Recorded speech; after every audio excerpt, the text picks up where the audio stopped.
himself with insulin. Correct? Yeah, basically. That was before Christian gets told to leave before he finishes, but that I skipped over that part. But that's what happens. He makes him inject himself with like the double the dosage of, or triple or whatever it is, of the insulin that he usually takes that night. Because he says something like, otherwise, I'm gonna beat you up, and then your wife is gonna hear, and then she's gonna come down, and then I'm gonna have like my guys violate her, and then we're gonna kill you both. So it's your choice what you want to do. Yeah. And then he's like, oh my, and then, you see him start to cry, and he's like, oh, calm down. I'm not going to have them violate your wife. He's like, that's really a non-starter for me. That's kind of just, don't go over that. Don't think about that. Just think about your wife. And he's like, sometimes I just say shit that comes to my mind. It's like, oh my God, this guy's kind of like you think he's like a sociopath or something, just no feeling or anything or remorse. So, he makes him kill himself basically. And then I believe that's when they turn him on Christian, correct? Yes. Because he's kind of a loose end. He knows, Christian doesn't know what he knows yet, or he knows information, but they're afraid that with what he knows, he can kind of solve the puzzle and figure out that they've been, illegally taking money and then putting it back in so that they can raise the stocks of the company and then go public with it. And that's their plan the whole time. But they want to take him out before he realizes that. And that's when they kind of they send those two goons to go kill him at the farm or the ranch that he goes and shoots his rifle at, which I thought was a great scene also. Yeah, like how the fuck did they know about that the relationship with that family? Because they very clearly go after that. Of course he does like the taxes for that elderly couple, but yeah, the fact that they knew, like that they went directly out there to like get information on where he was at was just it's kind of random. Yeah, that was really interesting. Now that you brought that up, I didn't think about it. To me, I don't know, it made sense in my head for them to go after them to get to him. But then, I don't know, maybe they could have been tailing him the whole time, and then they waited for him to go out to, to get his rifle ready and stuff like that. And then that's when they kind of went in the house. But it's like, yo, you're really waiting, like you win and you saw what kind of artillery this guy has, and you're like, yeah, let's go along with this plan. Like, Yeah. He's got a huge, 50 cal that he's playing with in the back. One guy pays the fucking price for that, for sure. Oh my God. Yeah. That was brutal. And then again, he kills the first guy and then basically beats the crap out of the second guy. I love that scene because, he's that guy with the beard. He's in a lot of stuff, and he's always like the enforcer in every movie because, he's typecasted. He's a huge guy. He has a beard. He looks scary and stuff like that. But he gets in the fight with Christian, and he pulls out this knife, and then he pulls off his belt, and then he kind of whips him with it, and he's beating the crap out of him, and the guy's like, "What the fuck?" It even says it like, "What?" Like in his head, I know he thought he was just some regular accountant, and this guy's giving him, a run for his money, beating the crap out of him with a belt, and he's like, this shit's not supposed to happen, and then he's beating the crap out of him, and then he figures out that. He gets the guy to confess to who he worked for and what their plan was to kill him and Anna Kendrick, which we kind of skipped over a lot as well. Which is Dana. Yes. They say that, I'm supposed to kill you and I'm supposed to kill this lady. And because she kind of helped him run the books as well for the company. To rewind a bit back, she's the one who finds a mistake in the financing, and that that creates like okay, let's hire somebody who's really good to come in and figure Cook everything the out. books. Yes, exactly, and find out who might be embezzling the money. So technically, she's the one who starts everything off. Right. Right. Um, and they kind of develop this like weird kind of friendship where Dana's trying to figure him out, you know, and then of course Yeah. because of how he is, he's like kind of trying to stay away and doesn't want like to really work with her at all, you know, and Yeah. she doesn't. I love this. I love the scene where they're at lunch and I think she makes a joke or something to him, and then he's like, oh, and he starts like, he starts kind of responding to her statement, but which was a joke and was meant to be funny. And then she's like, no, it was just a joke. And he's like, oh, yes, I know that. I understand. Because, you know, he doesn't have the proper social cues and to sometimes understand those things. He was like, he says something because she's like, oh, I went to so-and-so's school, university where fun goes to die. And he was like, why would fun go to die? Yeah. And she's like, oh no, like I'm being, it was supposed to be a joke. And he was like, I know, I'm making a joke too. Or something. Yeah, yeah. You can see right there how quick he is to kind of counter those things as well, though, to kind of be like, oh no, I was making a joke as well. But it's funny, his face is, throughout this whole film, his face is completely the same. Like, he never shows really any emotion.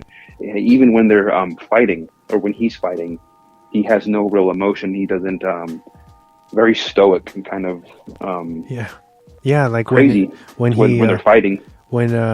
When he goes to, after he saves the elderly couple and he just leaves them without any explanation at all to what just happened. Yeah, he just walks away. Yeah, he takes his truck and he books it to help Dana, because now he knows, you know, that they're coming after her, even though it's like, yo, why would you give these hitmen her work ID? Like, if it's not going to be traced back to you guys, you fucking morons. Yeah. But he goes after Anna Kendrick, or Dana's character, and then by the time he gets to her, these moving guys have already infiltrated her house, and you know, she's fighting with them, and I think, Christian ends up going in. He kills the first guy, and then has like this little battle in the bathroom while Dana's in the bathroom, and he kills he kills him, and then shoots him in the head.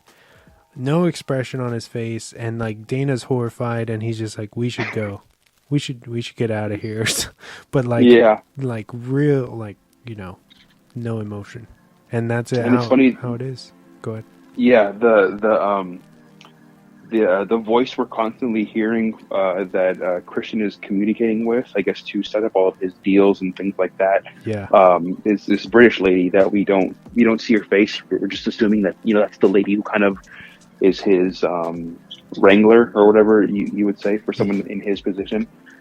And she's the one who tells him, you know, don't go help this girl. She's nobody to you. Just let her die. You know, it's not your problem. Just get your hitch up your trailer and take off. He doesn't listen, of course, and that's when he saves her, like you said. We just went over. And then he takes her to his storage facility, and that's where you see his trailer. And he's like, stay right here, don't go in.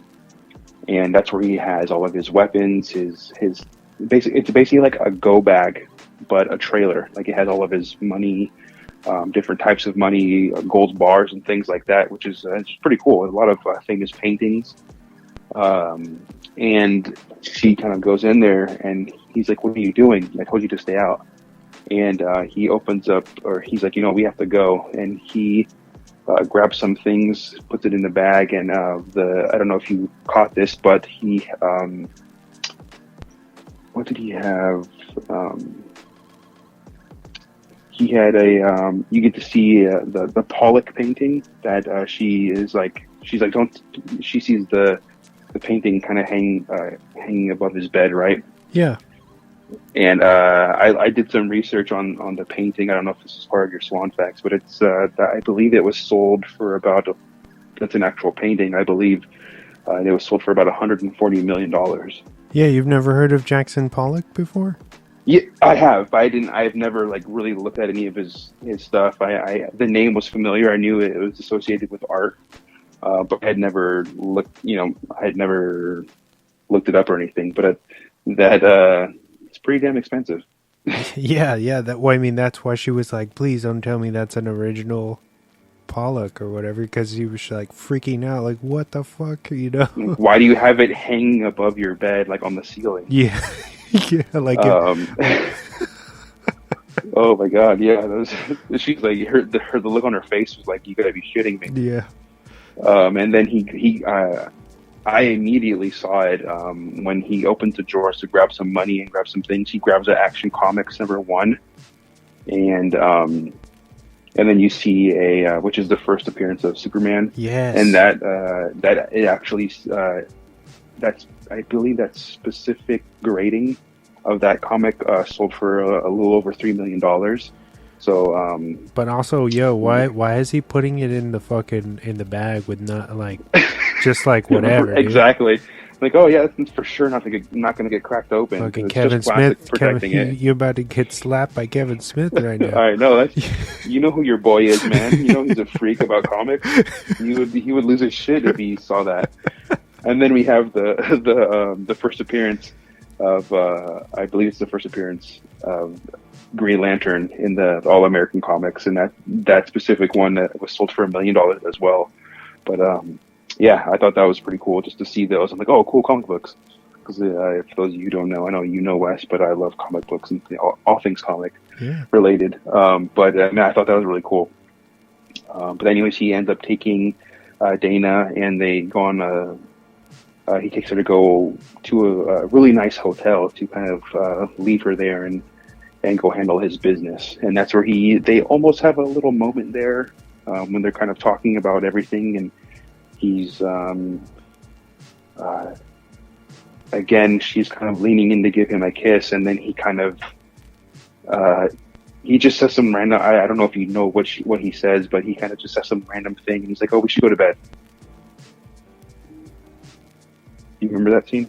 Yeah, where they're sitting next to each other, kind of. Yeah, and they're kind of getting close. They're building a little bit of a stronger bond, and she kind of leans in for a kiss. So that I was assuming that's what she was doing because she's getting closer to him, and then he says something like, "Oh, we should go to bed. It's getting late," or he's like, "I can sleep on the couch" or something like that. But it was just funny. Then again, you just see that his kind of social cues and stuff like that aren't really there in terms of like a romantic relationship.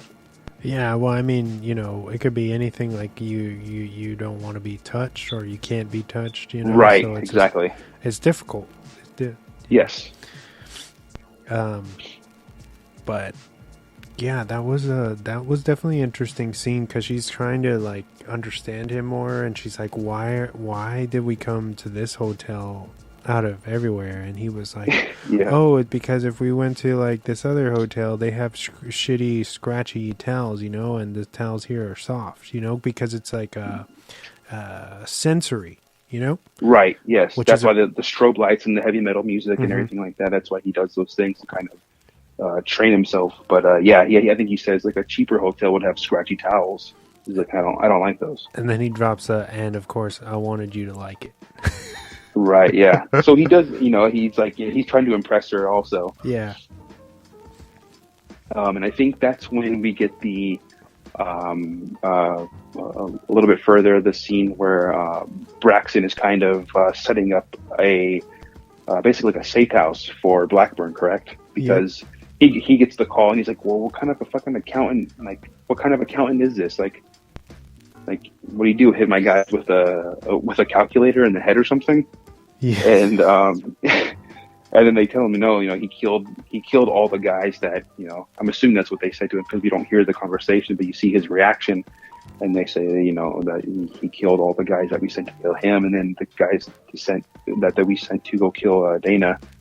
And so then you see the look on his face, and I love his attire. He looks like it looks really funny, just what he's wearing, like the puffy little vest, and then like the long sleeve with the skinny jeans, and like the huge, like